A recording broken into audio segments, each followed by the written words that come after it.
Ay, ma'am, ay. Sa biyahe ka po, ingat po. Hi, Sir Jim. Hi, Nina. Hello po, ingat po. Si Nina, Tita Sara na. Tita Sara na. Bagay ka, Tita Sara. Tita Job. Patingin? Patingin? Ay, ka dito. Ayan, Tita Sara. Hello. Bagay ka, Tita Sara.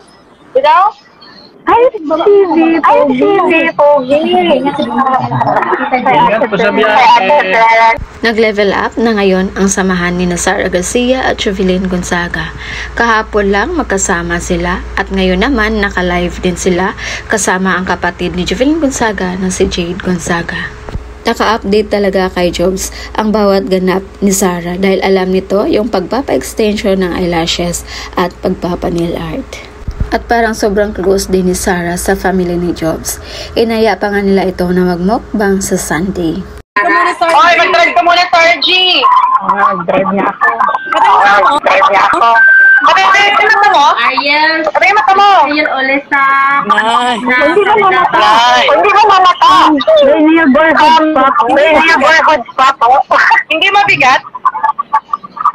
Nagtono ko kuya. Nagtono ko kuya. Shout out po, Aris. Sa Makati. Police. Sa Makati. Patingin ang kamay mo. From... Ano lang to? Wala, ano lang to? Nice. Go na. Nice. Ikaw na. Arte. Ikaw na. Ikaw na. Mga partner natin, idol. Okay Ay, po, ma. idol. Masaya. Basta. Ayun naman, Chick. Okay, Sara, drive ko na. ka na. Yung by Sira. Napansin natin na dawi mag-usap ang dalawa parang sobrang close na talaga. Makikita din natin yung saya sa mga mukha nila. Kaya marami din sa mga fans ang natuwa dahil sa mga paayuda nila mula pa kahapon.